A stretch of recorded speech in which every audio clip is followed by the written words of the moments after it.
America was changing fast in the middle of the 1800s. It was a time of big shifts. People were moving west, cities were growing, and a lot of new people were coming to the country. This led to a lot of excitement, but also a lot of fear. Most of the new people were coming from Europe. Ireland and Germany were big sources. The potato famine in Ireland pushed many people out. They were starving. In Germany, political problems made people look for a new start. These immigrants were often poor, they were often Catholic, and they spoke different languages, or at least had different ways of speaking English. When they got to America, they didn't always find open arms. Many Americans who had been there longer saw them as a threat. There was a lot of competition for jobs, especially in the cities. Wages were often low, and immigrants were sometimes willing to work for even less. This made some native-born workers angry. They felt like their jobs were being stolen. Religion was a huge issue, too. America was mostly Protestant back then. The idea of a lot of Catholics coming in scared some people. They thought Catholics were loyal to the Pope, not to America. There were old fears from Europe about Catholic power, and those fears came to America with the immigrants. Some people worried that Catholics would try to change American ways. They worried about schools and about how government worked. These fears were not just quiet thoughts. They started to show up in public arguments. Newspapers talked about the immigrant problem. Preachers warned about the dangers of Catholicism. It was a time of real tension. People felt like their country was being swamped. They felt like their way of life was under attack. This feeling of being under attack, this nativism, wasn't new, but it got much stronger in the 1840s and 1850s. It was a time when many people started to think that only real Americans should have power. They believed that people born in America, especially those who were Protestant, were the only ones who truly belonged. Anyone else was seen as an outsider, someone who couldn't be trusted. This is where the idea of secret societies came in. When people feel like they can't voice their fears openly, or when they want to make a bigger impact, they often turn to groups that work in secret. They might feel stronger together. They might think they can achieve things in the dark that they can't in the light. This was the environment that allowed the know-nothings to grow. It was a perfect storm of economic worry, religious prejudice, and a sense that the country was losing its way. The people wanted answers, and they wanted someone to blame.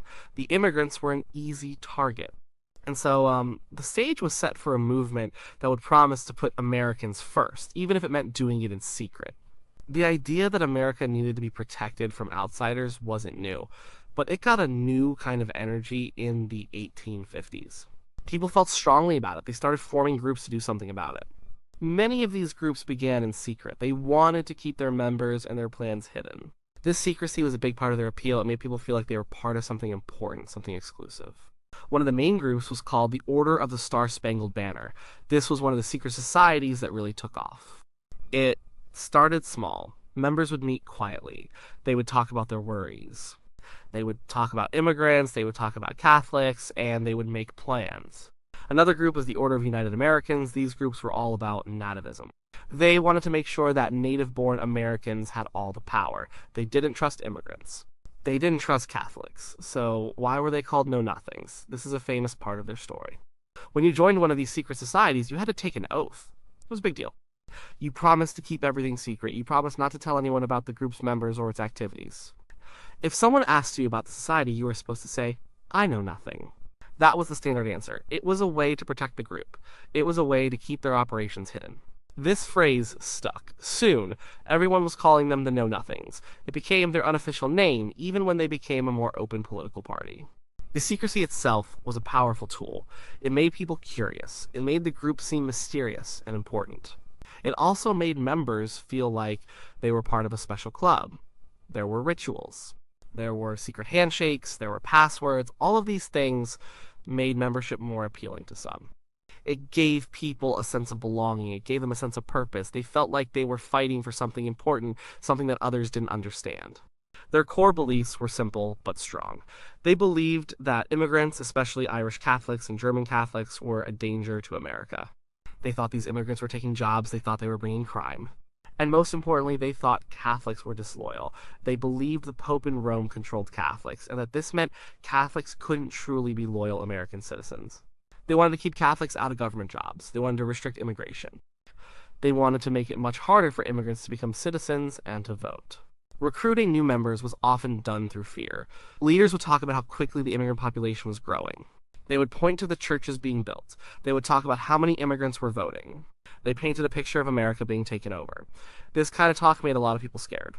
And when people are scared, they look for solutions. The Know Nothings offered a clear, simple solution: stop the immigration and put Americans first. They promised to restore order and protect American values. This message resonated with many people who felt anxious about the rapid changes happening in their country. They tapped into a deep vein of anti-immigrant and anti-Catholic sentiment that was already present. This is how a few secret groups grew into a powerful, though short-lived, movement. The Know Nothings didn't stay a secret society for long. Their ideas were popular enough that they couldn't stay in the shadows forever. People wanted real change, and that meant getting into politics, so the various secret groups started to come together. They formed an actual political party. They called it the American Party. This was a big step. It meant they were no longer just whispering in back rooms. They were going to try and win elections. And they were surprisingly good at it, at least for a while. Their rise was incredibly fast. In the mid-1850s, the American Party swept through some states like a wildfire. They started winning local elections. Then they won state elections. They even sent members to Congress. It seemed like they were everywhere. People were shocked at how quickly this new party gained power. For a brief period, they were one of the most powerful political forces in the country. Their power was strongest in certain areas. They did very well in the Northeast, especially in places where there were a lot of new immigrants, like Boston and New York. This is where the competition for jobs and the religious differences were most obvious. But they also had success in other parts of the country. Their message seemed to resonate with a lot of different people, not just those in big cities.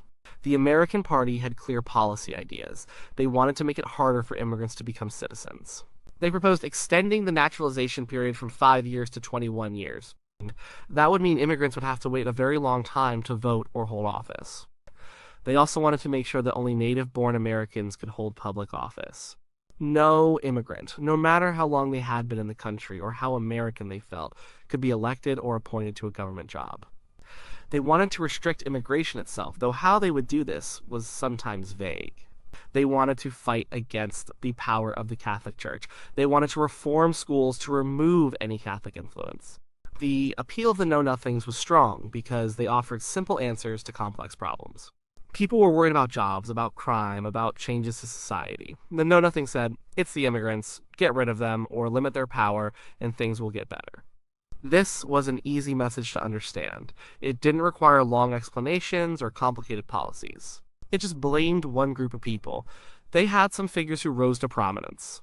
For example, in Massachusetts, the Know Nothings won the governorship and control of the state legislature. This was a huge victory for them. They showed that they could actually win and govern. But their time at the top was not going to last. Their rapid rise was impressive, but their foundation was not as solid as it seemed.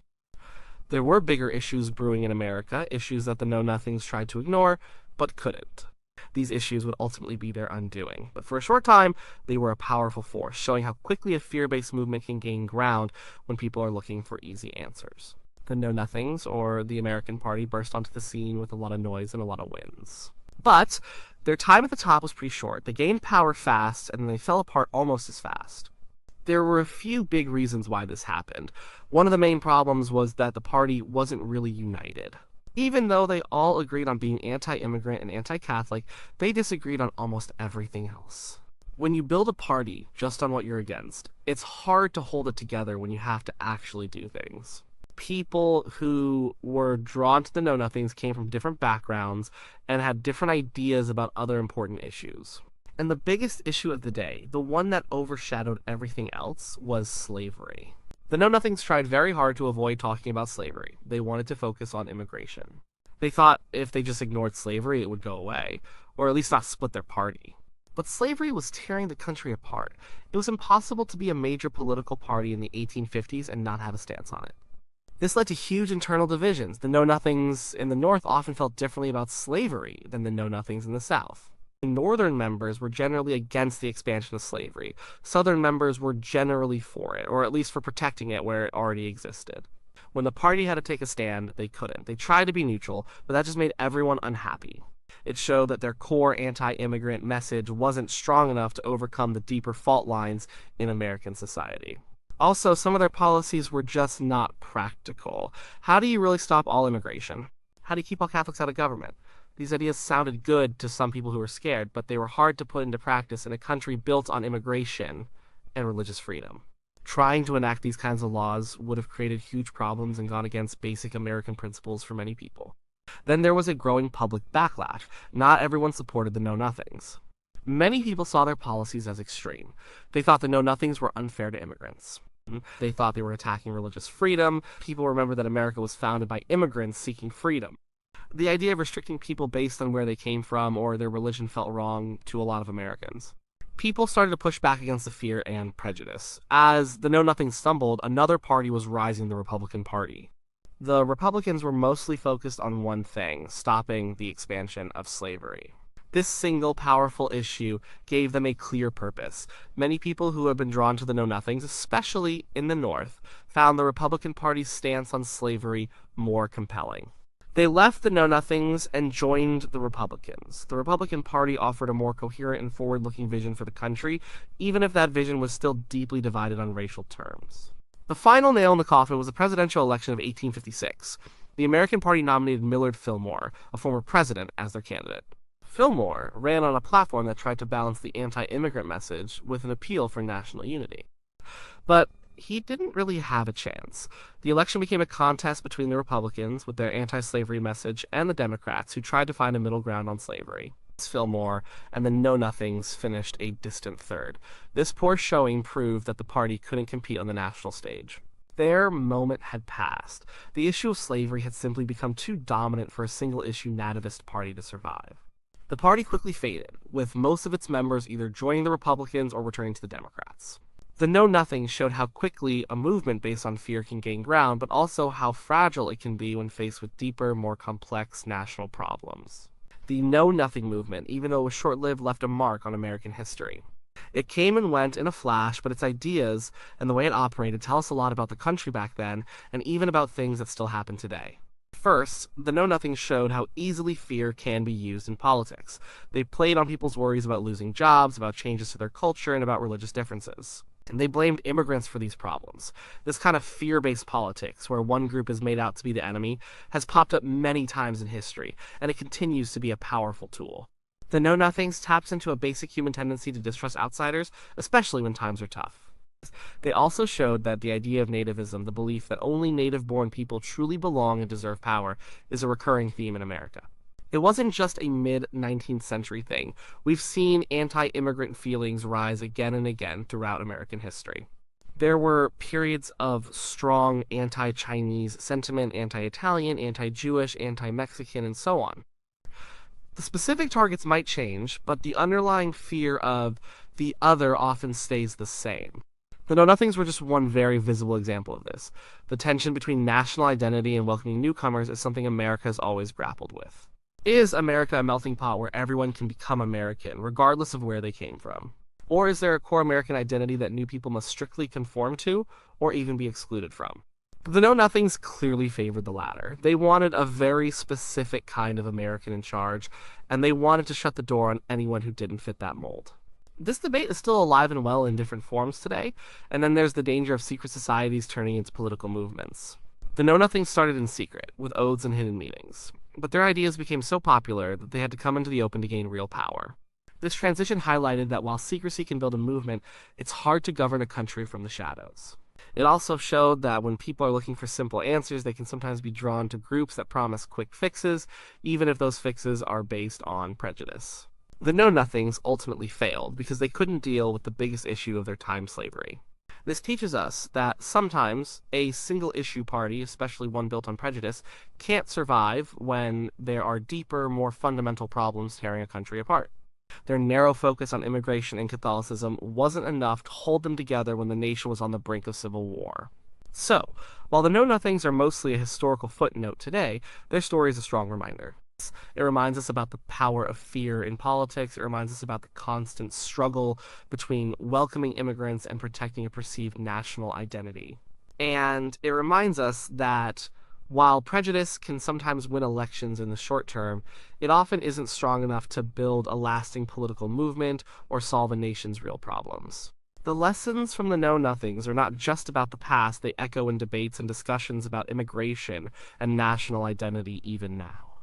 They show us how complex and often messy the process of being a diverse democracy can be.